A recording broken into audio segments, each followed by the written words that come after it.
பண்ணது சுர்ஜித், அவனை கைது பண்ண சொல்றதுல நியாயம் இருக்கு. எந்த விஷயமுமே தெரியாத ஒரு தாய்லாப்பனை போய் கைது பண்ண சொல்றது நியாயம் கிடையாது. இல்ல சுர்ஜித்தும் சொல்லியிருக்கிறாரு, உங்க சமூகம் வேற, உங்க காதலை நாங்க ஏத்துக்கிட மாட்டோம், எனக்கு அதுல உடன்பாடு கிடையாது, எங்க அக்கா தான் அறிவு இல்லாம பண்றாங்க அப்படிங்கறத சொல்லியிருக்காப்ல. சுர்ஜித் அப்படி சொல்லி நீங்க பாத்தீங்களா? அந்த பெண்ணே சொல்லியிருக்காப்ல. ஜாதி ரீதியா ஒரு பண்ணிட்டு அதை நீங்க நியாயம் வேற பேசுறீங்க.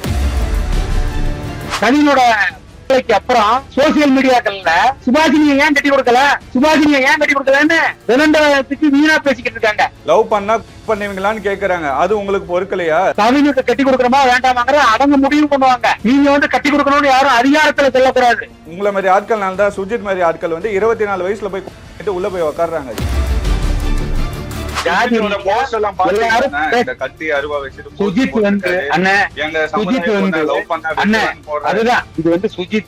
சிம்பாலிக்கா கவினுக்கு ஒரு மிரட்டலா கூட அவர் கொடுத்திருக்கலாம். அந்த மாதிரி போஸ்ட் எல்லாம் போட்டா போலீஸ் அரெஸ்ட் பண்ணுவாங்க தெரியுமா? இவர் இவங்க அப்பா அம்மா போலீஸ் அதிகாரின்ற ஒரே காரணத்துக்காக இவர் இந்த மாதிரி இருப்பாரு.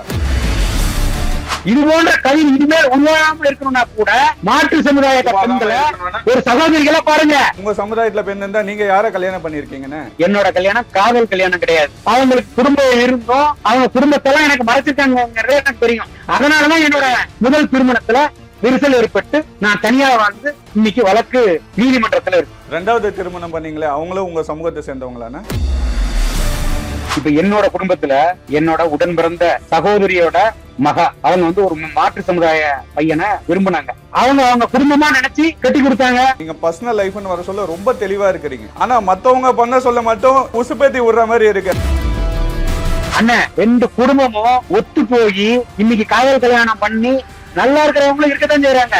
அதோட காதலுக்கு விரோதம் கிடையாது. உங்க வாயாலே சொல்லிட்டீங்க காதல் திருமணம் பண்ணி நல்லா தானே இருக்காங்க, அப்புறம் ஏன் இதை திரும்ப திரும்ப நடக்குதுன்னு தான் நாங்க கேட்கிறோம். இப்ப என்னமோ நான் ஜாதி ரீதியா கொண்டு வச்சாங்கிற மாதிரி நீங்க சொல்றீங்கல்ல. கவி இது ஒரு குடும்ப பிரச்சனை தானே.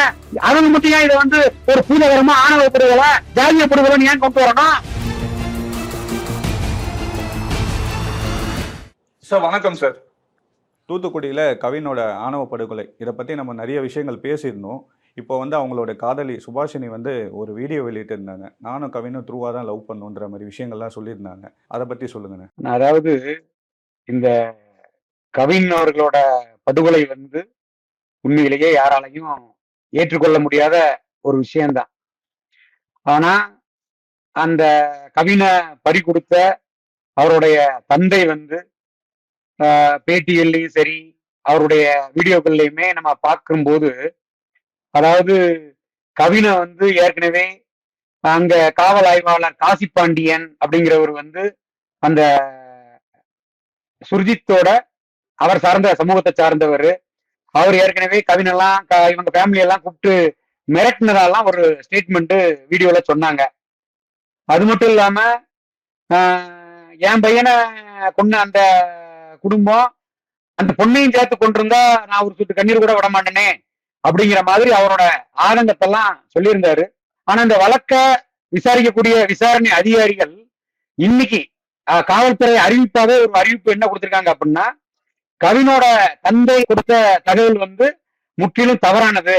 அந்த காசி பாண்டி அப்படிங்கிற ஆய்வாளர் கவினை மிரட்டவோ அல்லது அவரோட குடும்பத்தினரை மிரட்டினதா சொன்னது சுத்தமான பொய் அப்படிங்கிறத நிரூபணமா சொல்லியிருக்காங்க. கவினோட அப்பா என் பிள்ளை இறந்துட்டாப்ல, கொடூரமா அந்த மாதிரி ஒரு மாற்று சமூகத்தோட இளைஞனால படுகொலை செய்யப்பட்டிருக்கான், என் பையனோட படுகொலைக்கு நீதி வேணும் அப்படின்னு சொல்லி கேட்டா எல்லாருமே அவருக்கு ஒரு ஆதரவு கரத்தை கொடுப்பாங்க. அவர் அதான் கேட்டாரு. அவர் அதான் கேட்டிருந்தாரு, இது ஆணவ படுகொலை, என் பையனுக்கு நீதி வேணும் தான் அவங்க தந்தை கேட்டிருந்தாரு. அப்படி இல்லாம என் பையன் செத்து போயிட்டான், அந்த பொண்ணும் சாகணும், காதலிச்ச குத்தத்துக்காக அந்த பொண்ணையும் வெட்டி கொண்டிருக்கணும், அப்புறம் அவர் சார்ந்த இருக்கக்கூடிய அந்த சமூகத்தை சார்ந்த காவல் ஆய்வாளர்கள் அவங்க குடும்பத்துக்கு சப்போர்ட் பண்ணி இந்த மாதிரி பொய்யான கருத்தெல்லாம் சொல்லும் போது அது அங்க தென்பமிழ் இருக்கிற ஒரு ஜாதி முதல தூண்டும் விதமா தான் பார்க்கப்படும். சுபாஷினி அந்த வீடியோல என்ன சொல்லியிருந்தாங்க பாத்தீங்கன்னா, நாங்க 2 பேரும் லவ் பண்றது சுஜித்துக்கு தெரியும். அன்னைக்கு அவர் என்ன சொல்லி வர வச்சிருக்காரு பாத்தீங்கன்னா, எங்க வீட்டுல பேசு, எங்க அப்பா அம்மா ஒத்துப்பாங்க, சம்பந்தம் பேச வாங்கன்னு சொல்லி தான் அவர் அங்கிருந்து கூட்டிட்டு போயிட்டு போற வழியில அவரை மிளகாத்தூள் போட்டு வெட்டி கொலை பண்ணியிருக்காரு.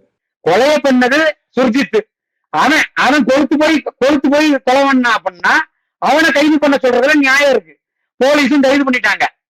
அப்ப அந்த எந்த விஷயமுமே தெரியாத ஒரு தாய்லாப்பனை போய் கைது பண்ண சொல்றது வந்து நியாயம் கிடையாதுல்ல. இந்த ஜாதி வன்கொடுமையினால ஒரு பையன் இறந்து போயிருக்கான். அவங்க ஆதங்கத்துல அதெல்லாம் பேசத்தான் செய்வாங்க. உண்மை எது பொய் எதுன்னு விசாரணையில தெரிய போகுது. அதுதானே இப்ப உண்மையிலேயே வந்து அந்த சுர்ஜித்தோட அப்பாவுக்கும் அம்மாவுக்கும் சம்பந்தம் இருந்தால் கண்டிப்பா அவங்கள வந்து கைது பண்ணணும். அதுல வந்து மாற்று கருத்து கிடையாது. ஆனா அதே நேரத்துல உங்களோட சமூக பின்னணி உங்களுக்கு பக்கபலமா இருக்கு, சமுதாய தலைவர்கள் எல்லாம் உங்களுக்கு பக்கபலமா இருக்காங்க, பல சினிமா பட இயக்குநர்கள் பிரபலங்கள்லாம் பக்கபலமா இருக்காங்கிற அந்த ஒரு பிம்பத்தை காமிச்சு காவல்துறையே நீங்க மிரட்டுற தோணில நீங்க பண்ணக்கூடாதுல்ல. இல்லண்ணா, இதெல்லாம் எதனால வருது? இந்த ஜாதினால தானே வருது. ஜாதிய வன்கொடுமையினால தானே வருது இது. சுர்ஜித் வந்து அந்த ஒரே ஜாதியில இல்லைன்ற ஒரே காரணத்துக்காக அவர் கொலை பண்ணியிருக்காருல்ல, அது தப்பு இல்ல? கரெக்டா கரெக்டா நீங்க சொல்றீங்கல்ல, ஒரு ஜாதியினாலதான் வருது அப்படின்னு சொல்லி. அப்ப கவினுக்கு தெரியாதா நம்ம காதலிக்கக்கூடிய ஒரு பெண் வந்து ஒரு மாற்று சமுதாயத்தை சார்ந்த பெண் அப்படிங்கிறது ஆரம்பத்துல தெரியாம இருந்திருந்தா கூட ஒரு படிச்ச பையன் தானேங்க, படிச்ச பையன் தானே. அப்படிங்கும்போது கண்டிப்பா அவருக்கு தெரிய வந்திருக்கும்ல. அப்ப தெரிய வந்ததுக்கு அப்புறமாவது அவரோட பக்குவமா புரிஞ்சு சுருக்கிட்டும் சொல்லியிருக்கிறாரு, உங்க சமூகம் வேற, உங்க காதலை நாங்க ஏத்துக்கிட மாட்டோம், எனக்கு அதுல உடன்பாடு கிடையாது, எங்க அக்கா தான் அறிவு இல்லாம பண்றாங்க அப்படிங்கறத சொல்லியிருக்காப்ல. சொல்லலன்னா பரவாயில்லையே. சுஜித் சொன்னதை நீங்க பாத்தீங்களா? சுஜித் அப்படி சொல்லி நீங்க பாத்தீங்களா? அந்த பெண்ணே சொல்லியிருக்காப்ல, அந்த வீடியோல எங்க தம்பிக்கு தெரியும் அப்படிங்கறத சொல்லியிருக்காப்ல. அப்ப அது கேட்கல, அவங்க அப்பாவே சொல்றாருலங்க.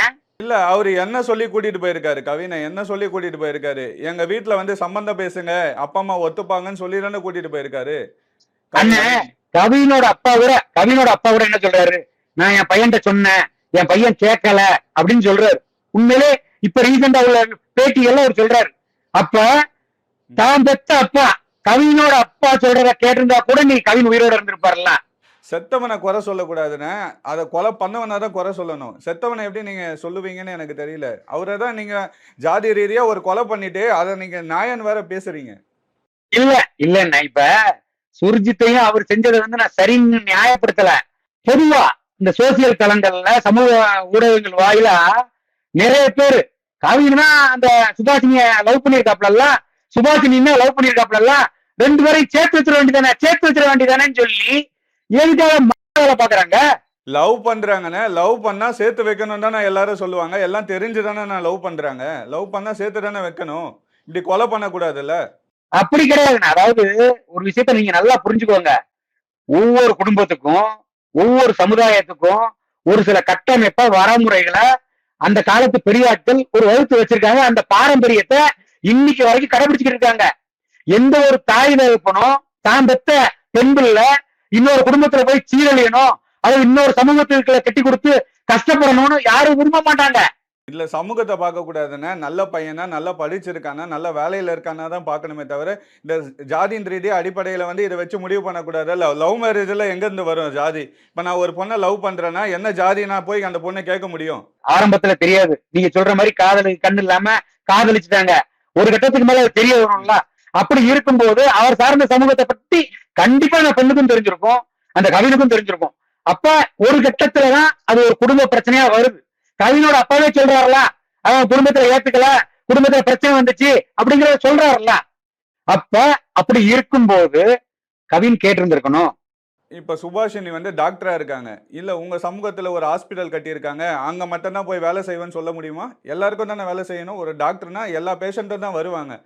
அதே மாதிரிதான் கல்யாணமும் அதே மாதிரி தானே. கல்யாணம் அவங்க தான் ரெண்டு பேருக்கு பிடிச்சிருக்கா, அவங்க விருப்பத்தோட தான் கல்யாணம் பண்ணி வைக்கணும். அண்ணன் மருத்துவமனைங்கிறது வேற, நிறுவனங்கள்ங்கிறது வேற, பாடசாலைகள் கல்வி நிறுவனங்கள்ங்கிறது வேற, வியாபாரங்கிறது வேற.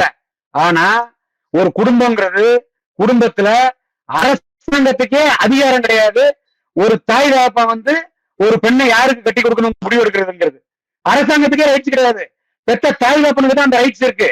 புரியுதுங்களா? ரைட்ஸ் இருக்கு, படிக்க வச்சிருக்காங்க, படிக்க வச்சுட்டே இருக்கு. ஆனா இன்னைக்கு இந்த கவினோட படுகொலைக்கு அப்புறம் சோசியல் மீடியாக்கள்ல கவினோட படுகொலைக்கு நியாயம் கட்டிட்டா பரவாயில்ல. அவங்க என்ன சொல்றாங்கன்னா, சுபாஷினியை ஏன் கட்டி கொடுக்கலன்னு விளம்பரத்துக்கு வீணா பேசிக்கிட்டு இருக்காங்க. லவ் பண்ணா கொலை பண்ணுவீங்களான்னு கேக்குறாங்க. அது உங்களுக்கு பொறுக்கலையா? பண்ணது தப்ப தட்டி கேக்குறாங்க. அத சுபாஷினியோட குடும்பம் கவினுக்கு கட்டி கொடுக்கணுமா வேண்டாமாங்கிற அவங்க முடிவு பண்ணுவாங்க. நீங்க வந்து கட்டி கொடுக்கணும்னு யாரும் அதிகாரத்துல சொல்லக்கூடாது. பொண்ணை கட்டிக்கு கொடுக்கணுமா கொடுக்க வேணான்றதை அவங்க பெத்தவங்க முடிவு பண்ணலாம். ஆனா அவங்கள கொலை பண்றது யார் முடிவு பண்றது? அவங்க மாற்று சமூகத்தை சேர்ந்தவங்கன்ற ஒரே காரணத்துக்காக கொலை பண்ணிடுவீங்களா? கொலையை பண்ணிட்டு தண்டனை யார் அனுபவிக்க போறா? அவர் தானே தண்டனை அனுபவிக்க போறாரு. உங்களை மாதிரி ஆட்கள்னால தான் சுஜித் மாதிரி ஆட்கள் வந்து 24 வயசுல போய் கொலை பண்ணிட்டு உள்ள போய் உட்காடுறாங்க. ஜாதி பெருமை சொல்லி கொடுத்து வளர்க்குறீங்க. இதனாலதான் போய் கொலை பண்றாங்க. அவனோட போஸ்ட் எல்லாம் பாத்தீங்களான்னு ஃபுல்லா கத்தி வச்சுலாம் ஒரே போஸ்ட் போட்டிருக்காரு. கத்தி அருவாலாம் வச்சு போஸ்ட் போட்டிருக்காரு. அண்ணா இப்ப நீங்க என்ன மாதிரி ஆட்களாலதான் வந்து சுஜித் வந்து படுகொலை நிகழ்த்திட்டாருன்னு சொல்லக்கூடிய ஏற்கக்கூடிய நீங்க கவியோட சமூகம் சார்ந்து இருக்கக்கூடிய ஜாதிய தலைவர்கள், பிரபல சினிமா இயக்குநர்கள் அவங்க சொல்லக்கூடிய கருத்துக்களை முன் வச்சு அவர் ஏன் மாற்று சமுதாயத்துல போய் பொந்து எடுனாரு அப்படிங்கிறத ஏன் நீங்க ஏற்க மறுக்கிறீங்க? இப்ப சுஜித் பண்ணது சரின்னு நினைக்கிறீங்களாண்ணே? சுஜித் வந்து இது வந்து ஒரு 2 குடும்ப சம்பந்தப்பட்டதுண்ணே. இது வந்து ஒரு ஜாதியோட போஸ்ட் எல்லாம் சுஜித்தோட போஸ்ட் எல்லாம் பாத்தீங்களா? போஸ்ட் எல்லாம் பாத்தீங்களா? இந்த கத்தி அருவா வச்சுட்டு சுஜித் வந்து அண்ணன் சுஜித் வந்து அண்ணன் அதுதானே இது வந்து சுஜித் சிம்பாலிக்கா கவினுக்கு ஒரு மிரட்டலா கூட அவர் கொடுத்திருக்கலாம். ஏன்னா அவங்களுக்குள்ள என்ன பேசியிருக்காங்கிறது நமக்கு தெரியாது. ஒரு ஃபர்ஸ்ட் அந்த மாதிரி போஸ்ட் எல்லாம் போட்டா போலீஸ் அரெஸ்ட் பண்ணுவாங்க தெரியுமா? இவர் வந்து இவங்க அப்பா அம்மா வந்து போலீஸ் அதிகாரின்ற ஒரே காரணத்துக்காக இவர் இந்த மாதிரி இருப்பாரா? இல்ல அப்படி கிடையாது. அதாவது சுஜித் வந்து அந்த போஸ்ட் போடும் போதே அந்த சுஜித்தோட அப்பா அம்மா உண்மையிலேயே கண்டிச்சிருக்கணும்.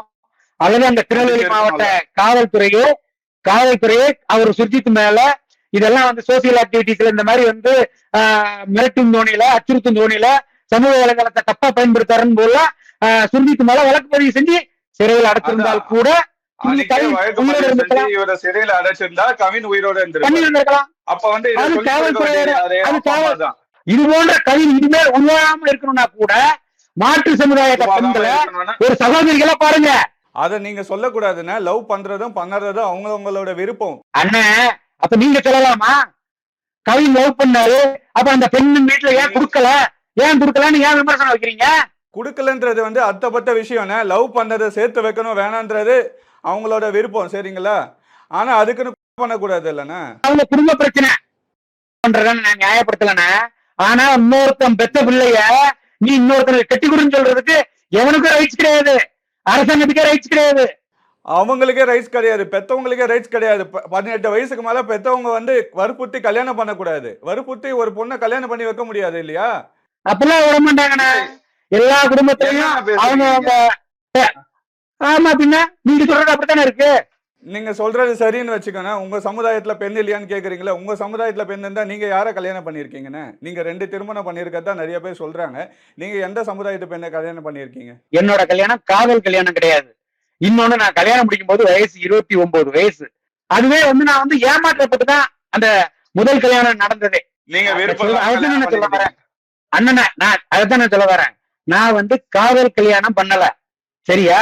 ஒரு அனாதைக்கு, புரியுதா, யாருமே இல்லாத அப்பா அம்மா இல்லாத ஒரு அனாதைன்னு சொல்லி என்கிட்ட என்ன கல்யாணம் முடிக்க வராங்க. அப்ப ஒரு அனாதைக்கு வாழ்க்கை கொடுக்கும் அப்படிங்கிற ஒரு பெருந்தன்மையா ஒரு நல்லெண்ணத்தோட தான் நான் வந்து என்னோட முதல் திருமணத்தை நான் பண்ணேன். அதுக்கு அடுத்துதான் அவங்களுக்கு குடும்பம் இருந்தும் அவங்க குடும்பத்தெல்லாம் எனக்கு மறைச்சிருக்காங்கிறது எனக்கு தெரியும். அதனாலதான் என்னோட முதல் திருமணத்துல விரிசல் ஏற்பட்டு நான் தனியா வாழ்ந்து இன்னைக்கு வழக்கு நீதிமன்றத்துல இருக்கு. 2வது திருமணம் பண்ணீங்களே அவங்களும் உங்க சமூகத்தை சேர்ந்தவங்களானா? என்னோட தனிப்பட்ட வாழ்க்கையா இருந்தா கூட அதுலயும் பல சிக்கல் இருக்குன்னு நான் சொல்ல வரேன். யதார்த்தத்தை நான் உண்மையை நான் சொல்றேன், புரியுதுங்களா? அந்த பெண்ணு மலேசியாவை சார்ந்தவங்க, மாற்று சமுதாயத்தை சார்ந்தவங்க. நீங்க நாடு விட்டு நாடு கல்யாணம் பண்ணுவீங்க, ஸ்டேட் விட்டு ஸ்டேட் கல்யாணம் பண்ணுவீங்க. உங்க பர்சனல் லைஃபை மட்டும் நீங்க உங்களுக்கு ஏத்த மாதிரி மாத்திக்கிறீங்கன்னு. ஆனா மத்தவங்கன்னு வர சொல்ல ஏன் நம்ம சமுதாயத்துல பெண் இல்லையா, பையன் இல்லையா, ஏன் நம்ம சமுதாயத்துல லவ் பண்ண வேண்டியதானே நீங்க கேக்குறீங்க. இது ரொம்ப தப்புன்னு. உங்களை மாதிரி ஆட்கள்னால தான் 24 வயசுல ஒரு பையன் பண்ணிட்டு போய் உள்ள உட்காந்துட்டு இருக்கான். அதான் இப்ப நீங்க சொல்ற மாதிரி என் குடும்பத்திலையும் நீங்க சொல்லக்கூடிய அந்த பெண் வீட்டுல அவங்க வீட்லயும் சுருச்சித்து மாதிரி ஒரு அண்ணன் இருந்து என்னைய வெட்டினா நான் வெட்டுப்பட்டுதான் சாவணும். யாரையும் அதை பண்ணக்கூடாதுன்னு. அது அவங்களோட வாழ்க்கை, அவங்கள வாழ விடுங்கன்னு தான் நானும் சொல்றேன். அது அந்தந்த குடும்பங்கள் இருக்கக்கூடிய முடிவு என்ன? அது கவின் பண்றது தப்புங்கிறத அந்த சுருஜித்துங்கிறவர் சொல்லியிருக்காருல்ல. வேண்டாம், அந்த எங்க சமுதாயத்துக்கு உங்க சமுதாயத்துக்கு ஒத்து வராதுன்னு சொல்றாப்ல அண்ணா. ஆனா அவர் வேண்டான்னு சொல்லி எங்கேயுமே சொல்லலண்ணே. அந்த பொண்ணு கூட என்ன சொல்றாங்கன்னா, எங்க வீட்ல பெத்தவங்க ஒத்துக்கிட்டாங்கன்னு சொல்லி தான் கூட்டிட்டு போயிருக்காரு. இல்ல அண்ணா, இல்ல. அதாவது அப்படி கிடையாது. அதாவது அவங்க குடும்பத்துக்கு தெரியாது. அவரோட தம்பிக்கு தெரியும், சுர்ஜித்துக்கு தெரியும். சுர்ஜித்துக்கும் கவினுக்கும் என்ன நடந்துச்சு அப்படிங்கிறது அந்த பெண்ணுக்கு தெரியல. அந்த சகோதரி அப்படித்தான் வீடியோல சொன்னாங்க. ஆமா. ஒருவேளை உங்களுக்கு தனிப்பட்ட முறையில வேற எதுவும் வீடியோ தந்தாங்கன்னா எனக்கு தெரியாது. இல்ல உங்களுக்கு ஏதாவது தனிப்பட்ட முறையில உங்களுக்கு வீடியோ குடுத்துருக்காங்களான்னு எனக்கும் தெரியல. ஏன்னா நீங்க இவ்வளவு கான்ஃபிடென்ட்டா சொல்றீங்க, சுர்ஜித் மேல தப்பே இல்ல. அவருக்கு வேற வழியே இல்லாம நீங்க கொலை பண்ணுவீங்களாண்ணே? இந்த இடத்துல நீங்க இருக்கிறீங்க. வேற வழி இல்லாம நீங்க கொலை பண்ணுவீங்களா? அது நம்ம ஒவ்வொருத்தங்க எடுக்கக்கூடிய ஒரு முடிவு தான். சரிங்களா? ம். இப்ப என்னோட குடும்பத்துல என்னோட உடன் பிறந்த சகோதரியோட மகா, சரிங்களா? அவங்க ஒரு மாற்று சமுதாய பையனை விரும்பினாங்க. நான், சரிங்களா, நான் பொதுத்தலங்கள்ல இந்த மாதிரி கலப்பு திருமணங்களை ஆதரிக்கலங்கிறதெல்லாம் தெரிஞ்சு அந்த பையனோட குடும்பத்தார், அவங்க அம்மா அப்பா என்கிட்ட என்ன அலுவலகத்துல நேர்ல பார்த்தாங்க. அப்பவும் அவங்க கிட்ட நான் சொல்லக்கூடியது, எனக்கு அதுல உடன்பாடு கிடையாது. அந்த அதாவது எனக்கு அக்கா தான் இருந்தால் கூட இன்னைக்கு எங்க அக்கா உயிரோட கிடையாது. பட் எங்க அக்கா தான். அவங்க குடும்பத்துல என்ன முடிவு பண்றாங்கிறது எனக்கு தெரியாது. ஆனா எனக்கு அதுல உடன்பாடு கிடையாதுன்னு சொல்லிட்டு எனக்கு அதுல விருப்பம் இல்லைங்கிறத ஆணித்தரமா நான் சொல்றேன். ஆனா அப்பவும் எங்க அக்கா கூட பிறந்த சகோதரன் அவன் அந்த சகோதரரை தயாரானார். மாமா நீங்க சொல்லுங்க, நீங்க சொன்ன அப்படின்னே சொன்னாப்ல. இது நடந்த உண்மை, என் குடும்பத்திலே நடந்த உண்மை. ஆனா என்ன பண்ணீங்க? ஆனா என்ன இருந்திருக்கும், எங்க அக்கா பையன் இன்னைக்கு சுர்ஜித்தோட நிலைமையில ஜெயிலுக்கு போயிருப்பான். அறிஞர் சொல்லிட்டாருன்னு சொல்லி அறிஞரும் ஜெயில போயிருப்பார். ஆமாவா இல்லையா? இன்னைக்கு வரைக்கும் அவங்க குடும்பமா நினைச்சு கட்டி கொடுத்தாங்க. நான் கல்யாணத்துக்கு போகல. இன்னைக்கு வரைக்கும் அந்த எங்க அக்கா பொண்ணுன்னு சொல்லக்கூடிய பொண்ணு கூட இன்னைக்கு வரைக்கும் நான் பேசாம இருக்கிறேன். சூப்பர். உங்க ரிலேஷன்ல நல்ல முடிவு எடுத்திருக்காங்க. அவங்க இப்ப சந்தோஷமா தான் வாழ்ந்திருப்பாங்க. அதுவே நான் தவறுன்னு தானே நான் சொல்றேன். அது அவங்க குடும்பமே. இல்ல அது சரி. இப்போ உங்க குடும்பம்னா நீங்க எவ்வளவு பக்குவமா முடிவெடுத்து, இல்ல இது பண்ணா பெரிய கேஸ் ஆகும், நாளைக்கு இது பெரிய பிரச்சனையாகும்னு சொல்லிட்டு பக்குவமா நீங்க விலகிட்டீங்க. இல்ல உங்களோட விருப்பம்னு சொல்லிட்டீங்க. அவங்க பெத்தவங்க கல்யாணம் பண்ணி கொடுத்துட்டாங்க. அந்த பசங்க நல்லா இருக்காங்க. சரிங்களா? இதுவே மற்ற சமூகத்தை மேல நீங்க என்ன சொல்றீங்க? அவன் சுர்ஜித் பண்ணது சரி, அவன் தான் சொல்லி பார்த்தானே, கேட்கலன்னு பண்ணிட்டான்னு நீங்க சொல்றீங்க. இப்போ உங்க வீட்டுக்குன்னா ஒரு முடிவு உங்க வீட்டுக்குன்னா ஒரு முடிவு எடுக்கிறீங்களாண்ணே? சமூக பிரச்சனைனா ஏன் இப்படி உங்களை மாதிரி ஆட்கள் தானே இதை தூண்டுறாங்கண்ணே. நிறைய பேர் சொல்றாங்க, அரிநாடார் போன்ற ஆட்கள் தான் இதை தூண்டுறனால தான் 24 வயசு பையன் இப்படி போய் பண்றான்னு சொல்றாங்கண்ணே. அண்ணன் இப்போ உங்க வீட்டுல ஒரு முடிவு எடுத்தீங்கல்ல, அதே முடிவை அவங்க எடுக்கணும். நீங்க ஏன் அதை சொல்றீங்க? சுர்ஜித்துக்கு வேற வழி இல்லைன்னு சொல்லுவீங்க. அதுதான் இப்ப என் குடும்பத்துல அந்த மாதிரி சம்பவம் நடக்கும் போதும் என் உறவுக்காரங்க அத்தனை பேரும் அவங்கதான் விரும்பிட்டாங்கல்ல, வாழ வச்சிட வேண்டியதானே என் குடும்பத்துல இருக்கக்கூடிய எல்லாரும் என்கிட்டையும் பல விதமா என்கிட்டையும் பேசியிருப்பாங்க. அதே மாதிரிதான் சுர்ஜித்தோட குடும்பம் சார்ந்தும் அந்த சுபாஷினியோட காதல் விவகாரம் தெரிஞ்சதுக்கு அப்புறம் கண்டிப்பா பேசியிருப்பாங்க. அந்த பேச்சோட ஒரு கட்டத்தோட முடிவு தான் அந்த மாதிரி ஒரு தவறான முடிவை சுர்ஜித் எடுத்திருக்காப்ல. சுர்ஜித் ஆரம்பத்துல இருந்தே இந்த ஜாதி வெறியோட தான் இருந்திருக்காரு. அவரோட போஸ்ட பார்த்தாலே உங்களுக்கு தெரியுது. அதை பார்த்தா உங்களுக்கு என்ன தோணுது? அதை பார்க்கல கவினுக்கு என்ன தோணி இருக்கணும்? நம்ம பையன் இப்படி இருக்கிறானே, அதை சரி பண்ணணும்னு அப்பா அம்மா அவனை 4 போட்டு வளர்த்திருக்கணும். இல்லங்க, இல்ல அவங்க அப்பா கூட சொல்றாருல்ல, மச்சான் தான் கூப்பிடுவோம் அப்படின்னு சொல்லி. சரி மச்சான் அந்த மாதிரி காமிக்கிறாரு, ஒரு சிம்பாலிக்கா காமிக்கிறாரு, அது ஒரு தவறான பாதைக்கு போயிருமோ? நிறைய விஷயங்கள் சமூக வலைதளங்கள்ல நடக்குது. அன்றாட செய்திகள் பாக்குறோம். ஒரு மாற்று சமுதாயத்துல நடந்துட்டு எவ்வளவோ விஷயங்கள் நம்ம பாக்குறோம். படிச்ச பையன் கவின்னு ஒரு தவறான ஒரு முடிவு. அதாவது அவர் சூஸ் பண்ணிருக்கிற அந்த பொண்ணுனால இன்னைக்கு அவர் உயிரோட இல்லைங்க. இப்போ உங்ககிட்ட பேசினதை வச்சு சொல்றேன்னு, உங்களை மாதிரி ஆட்கள்லாம் நீங்க பர்சனல் லைஃப்னு வர சொல்ல ரொம்ப தெளிவா இருக்கிறீங்க. நம்ம லைஃப்ல இத பண்ணா எந்த பிரச்சனை வரும்ன்றது எல்லாருமே தெளிவா இருங்க. ரொம்ப தெளிவா இருக்கு. இப்ப நீங்க உசுப்பேத்தி அவங்கள அவங்க அந்த மாதிரி இல்ல. இப்ப நீங்க சொல்றது என்னமோ சுர்ஜித்துக்கு 60 கொடுத்து வெட்டிட்டுவான்னு நான் அரிநாடா சொன்ன மாதிரி எல்லாம் நீங்க சொல்றீங்க. அப்படி கிடையாதுங்க. எல்லாருமே சுஜித்தை அவன மாதிரி ஆட்கள் கொண்டாடுறாங்க. சுஜித்தை கொண்டாடுறாங்க. சுஜித் பண்ணது சரின்னு பேசுறாங்க. நிறைய ஆட்கள் நான் பாக்குறேன். கமெண்ட்ஸ்ல பார்த்தா சுஜித் பண்ணது சரின்ற மாதிரி பேசுறாங்க. அது தப்பு இல்ல. உங்கள மாரி ஆட்கள் அத சொல்லி புரிய வைக்கணும்லண்ணே. இன்னைக்கு இந்த கவின் படுகொலை செய்யப்பட்டுட்டாரு. நடக்கக்கூடாத ஒரு அசம்பாவிதம் நடந்துருச்சு. ஆனா இந்த கவின் மாதிரி பல கவின்கள் நிறைய சுபாசினிகளோட இன்னைக்கும் காதல் வயப்பட்டுக்கிட்டு இருக்கத்தான் செய்யறாங்க. இல்லன்னுலாம் கிடையாது. எத்தனை குடும்பம் இன்னைக்கு இத வெளியில சொல்ல முடியாம எவ்வளவு கஷ்டப்பட்டுக்கிட்டு இருக்காங்கங்கிறது யாருக்கும் தெரியாது என்ன. இல்லண்ணா, நான் என்ன சொல்றேன், ஒருத்தர லவ் பண்றாங்க. நான் போயிட்டு அந்த பொண்ணுகிட்ட போயிட்டு, "நீ என்ன ஜாதிம்மா? நான் உன்ன லவ் பண்ணலான்னு இருக்கேன்னு" கேட்க முடியுமா? நான் கேட்க முடியுமா அந்த மாரி? இதே சுபாசினி கவினிலே அந்த குடும்பத்துக்கு சொல்றதுக்கே ஒரு டைமிங் கால அவகாசம் தேவைப்படுதா இல்லையா? அந்த பொண்ணே நம்மள அசிங்கமா நினைக்கணும். ஜாதிய போய் கேட்டேன்னா, "என்ன இவன் எடுத்தோனே ஜாதி கேட்கறான்னு" அசிங்கமா நினைப்பாங்கண்ணே. ஜாதியெல்லாம் வெளிய சொல்லக்கூடாதுண்ணே. இத வந்து ஆணவமா, பெருமையா சொல்றீங்கண்ணா நீங்க. அண்ணன் ஒரு நிமிஷம்ண்ணே. யாருன்னு சொன்னா சாதியை சொல்லக்கூடாதுன்னு எவன சொன்னா? எவன் சொன்னா? ஏன் இந்த மாதிரி சோசியல் மீடியாக்கள் அப்படி சொல்லிக்கிட்டு இருக்கீங்க? எதனால ஜாதியை சொல்லக்கூடாது? எதனால ஜாதியை சொல்லக்கூடாது சொல்லுங்க. ஜாதி உங்களோட வச்சுக்கோங்களேன். அத அடுத்தவங்க கிட்ட போயிட்டு தற்பெருமையா சொல்லாதீங்க தான் சொல்றேன். அண்ணன் ஒரே ஒரு விஷயம், தற்பெருமை விரும்பலாம் தூர விடுங்கண்ணே. ஜாதியை ஏன் சொல்லக்கூடாது? சரி, நீங்க ஜாதி பெருமைன்னு சொல்றீங்களாண்ணே. நீங்க ஒரு பொண்ணுக்கு வாழ்க்கை குடுக்கணும்னு நெனச்சீங்க. சரி ரைட்டு. அந்த பொண்ணுகிட்ட நீங்க என்ன ஜாதின்னு கேட்டிருக்க வேண்டியதுதானே. நீங்க கேட்டு கல்யாணம் பண்ணியிருக்கலாமே அன்னைக்கு. இல்லண்ணே, அதாவதுண்ணே, நீங்க கேட்டு கல்யாணம் பண்ணியிருக்கணும்லண்ணே. இவ்ளோ உங்களுக்கு ஜாதிய பெருமையா சொல்லலாம். ஜாதி எல்லாருக்கும் முக்கியம்னு சொல்ற நீங்க கேட்டு அதத்தான் கல்யாணம் அதத்தான் பண்ணிருக்கணும். அதத்தான் அதத்தான் அண்ணா அதத்தானே நான் சொல்ல வரேன். இன்னைக்கு வரைக்கும் அவங்க உண்மையில என்ன சமூகம்னு எனக்கு தெரியாது. நான் தெரிஞ்சுக்கிறதும் விரும்பல. தெரியாது, உங்களுக்கு தெரியாது. புரியுதா? இன்னைக்கு வரைக்கும் நான் தெரிஞ்சுக்கிறதும் விரும்பல.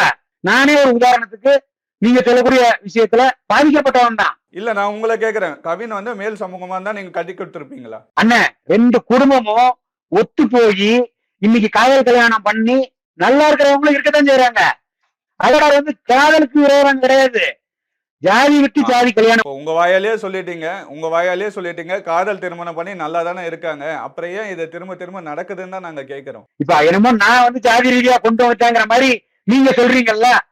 கவின் இது வந்து ஒரு குடும்ப பிரச்சனை தானே. அவங்க மட்டும் ஏன் இதை வந்து ஒரு பூதகரமா ஆணவ படுகொலை ஜாதிய படுகொலைன்னு ஏன் கொண்டு வரணும்?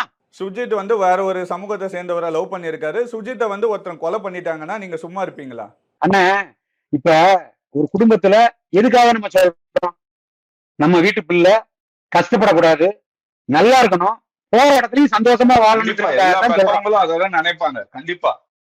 அப்ப அப்ப இந்த பெத்த தாய்நாப்பனுக்கு இருக்கக்கூடிய குடும்பத்துக்கு இருக்கக்கூடிய அக்கறை இந்த பொது வழியில இருக்கிறவங்களுக்கும் சோசியல் மீடியாவுக்குள்ள வரக்கூடியவங்களுக்கும் அரசாங்கத்துக்கும் ஏன்னு கேக்குறேன். அரசாங்கம் ஏன் ஊக்குவிக்கிறீங்க? யாரும் ஊக்குவிக்கலன்னா யாருக்குமே இதுக்கு வந்து சப்போர்ட் பண்ணி பேசவே இல்லை. கல்யாண வயசுல பெண் பிள்ளைகளை வச்சுக்கக்கூடிய எந்த தாய் தாப்பனாவது அறிஞர் பேசுறது தப்புன்னு சொல்லட்டும். நான் என்னோட பேச்சை நான் திரும்ப எடுத்துக்கிறேன். சரிண்ணே, இது வந்து இதுக்கப்புறம் நம்ம இதே வந்து திரும்ப திரும்ப பேச முடியாதுண்ணே. இது நடந்துச்சு. இதுக்கப்புறம் எல்லாரும் மாறணும்னு நம்பணும்ண்ணே.